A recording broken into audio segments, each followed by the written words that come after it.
Hello বন্ধুরা, আমি দীপ আর তোমরা শুনছো ভূতবং। ভূতের রাজ্যে সকলকে স্বাগত। বন্ধুরা, আজকে তোমরা কলকাতার এক নামকরা হসপিটালের দুটি ভৌতিক ঘটনা শুনতে চলেছ। ঘটনাটি শেয়ার করেছে আমার এক ফ্রেন্ড। ও ওই হসপিটালেরই একজন জুনিয়র ডাক্তার। তো ও আমাকে অনেক দিন ধরেই বলছিল যে আমাকে সেই ঘটনাটা শেয়ার করবে। তো কিছুদিন আগে সময় পেয়েছে আর আমার কাছে ঘটনাটা শেয়ার করে। তো সেই ঘটনা দুটি তোমরা শুনতে চলেছ। ঘটনা দুটি শোনার আগে বন্ধুরা, তোমরা যারা এখনো পর্যন্ত ভূতবং চ্যানেলটিকে সাবস্ক্রাইব করোনি তারা সাবস্ক্রাইব করে দাও আর পাশে থাকা বেল আইকনটিও ক্লিক করে রেখো, যাতে ভূতবংয়ের ঘটনা আসা মাত্রই তোমাদের কাছে নোটিফিকেশন পৌঁছে যায়। তাহলে চলো বন্ধুরা, আর দেরি করছি না, কানে হেডফোন গুঁজে নাও। চলো আজকের ঘটনা দুটি শোনা যাক। নমস্কার বন্ধুরা, আমি অরিত্র, কলকাতার এক নামকরা হসপিটালের জুনিয়র ডাক্তার। আমি আজ দুটি ঘটনা শেয়ার করলাম। একটি ঘটেছিল আমার নিজের সাথে আর একটি ঘটেছিল আমার এক ফ্রেন্ডের সাথে। অলৌকিক বা ভৌতিক যাই বলো না কেন, ডাক্তার, নার্স বা হসপিটালের কোনো কর্মীর সাথে কখনো না কখনো ঘটেছেই, এটা কেউ অস্বীকার করতে পারবে না। কারোর সাথে কম, কারোর সাথে বেশি। আমার সাথেও এমন ভৌতিক ঘটনা ঘটেছিল। আমার সাথে যখন ঘটনাটা ঘটে তখন আমার নাইটে ডিউটি পড়েছিল। আমার মেল ওয়ার্ডে ডিউটি ছিল। এই প্রথমবার আমার নাইট শিফটে ডিউটি পড়ে। একদম নতুন আমি, তাই নার্স দিদিরা আমাকে বলেছিল যে স্যার, বেশি রাত হলে না ব্যালকনির দিকে বেশি যাওয়া আসা করবেন না। আমি ওনাদেরকে মজার ছলেই বলি, কেন ভূত পেতে আছে নাকি? ওনারাও বলে হেসে যে না না, তেমন কোনো ব্যাপার না, কিন্তু বেশি চলাফেরা না করলেই ভালো। আমি তো বুঝেই যাই যে কিছু তো গড়বড় আছেই।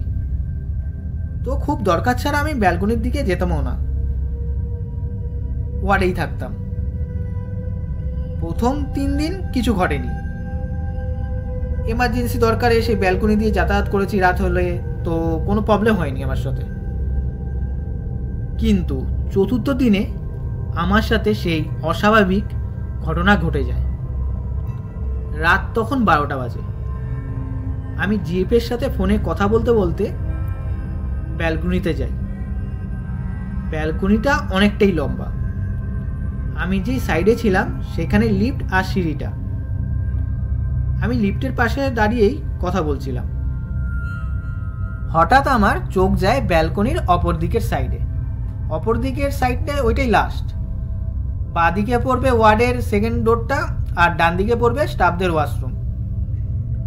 আমি দেখি একজন পেশেন্ট হামাগুড়ি দিয়ে যাচ্ছে আর পেশেন্টটার সারা শরীরে ব্যান্ডেজ লাগানো। আমি দেখে তো পুরো চমকে যাই। চিন্তা করি আমাদের এই ওয়ার্ডে তো এরকম পেশেন্ট নেই, আর আমি যেই ওয়ার্ডে ছিলাম সেই ওয়ার্ডটা ওই ফ্লোরের একটা মাত্রই ওয়ার্ড। আর আমি লিফটের সামনেই দাঁড়ানো ছিলাম। লিফটের সামনে আবার সিঁড়ি। তো ওই পেশেন্টটা যদি অন্য ওয়ার্ড থেকেও বা অন্য ফ্লোর থেকেও আসতো তো দেখতে তো পেতাম। হঠাৎই আমি ওনাকে দেখতে পাই। তারপর আমি ওনাকে ডাক দিই, যে বলি আপনি কোন ওয়ার্ড থেকে এসছেন? উনি পেছন ঘুরে তাকায়ও না। হামাগুড়ি দিতে দিতে উনি স্টাফদের ওয়াশরুমের দিকে চলে যায়। আমিও দেখার জন্য যাই। গিয়ে দেখি ওয়াশরুমের দরজা বাইরে দিয়ে তালা মারা, আর সেই পেশেন্ট সে জায়গায় নেই। আমার তখন নার্সদের কথাগুলো মনে পড়ে। আমি ভয় পাই ঠিকই, কিন্তু নিজের মনে সাহস রেখেছিলাম তখন। আমি সঙ্গে সঙ্গে নার্সদের কাছে যাই আর এই ব্যাপারটা বলি। ওনারাও তখন বলে, স্যার আপনাকে তো বলাই হয়েছিল যে বেশি রাত হলে ওই ব্যালকনি দিয়ে বেশি ঘোরাফেরা করবেন না। তো এই কথা হয়। তো এই ছিল আমার সাথে ঘটে যাওয়া অলৌকিক ঘটনা। এছাড়াও আমার সাথে আরও ছোটোখাটো ঘটনা ঘটেছে অনেক সময়, কিন্তু আমি সেগুলো অত কেয়ার করিনি বা চোখের ভুল বলে এড়িয়ে গেছি। আর দ্বিতীয় ঘটনাটি ঘটে আমার এক ফ্রেন্ডের সাথে। ও জুনিয়র ডাক্তার। তো আমার সাথে যেই ঘটনাটা যেই ওয়ার্ডে ঘটেছিল ওর সাথেও সেম ওয়ার্ডেই ঘটে আর সেম ঘটনাই ঘটে।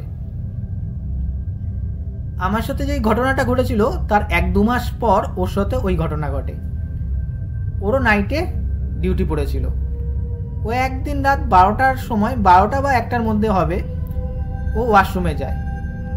গিয়ে দেখে ভেতর দিয়ে লক করা, ভেতর দিয়ে জলের আওয়াজ আর ফ্ল্যাশ করার আওয়াজ পাওয়া যাচ্ছিল।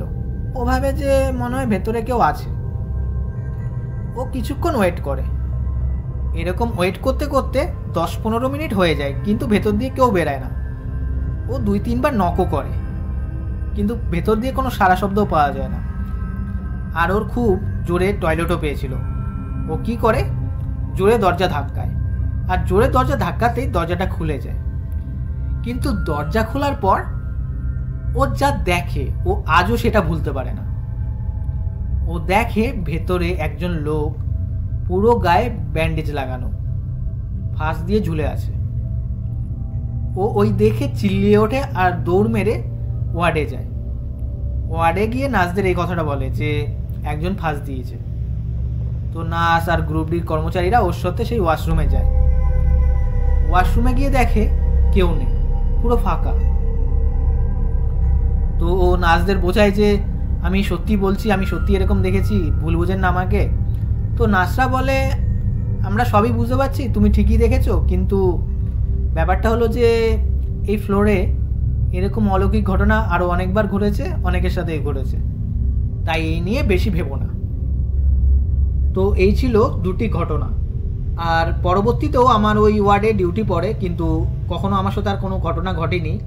আর বেশি রাত হলে আমি ওই ফ্লোর দিয়ে, মানে ওই ব্যালকনি দিয়ে যাতায়াতও করতাম না বেশি, খুব দরকার ছাড়া, আর ওয়াশরুমেও যেতাম না বেশি রাত হলে।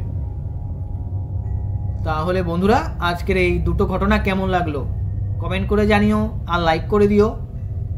আর তোমরাও যদি ঘটনা পাঠাতে চাও তাহলে আমাদের ভূতবংয়ের ইমেল আইডি bhutbongofficial@gmail.com পাঠিয়ে দিও। তাহলে বন্ধুরা, আজকের জন্য এটুকুই। Tata, by.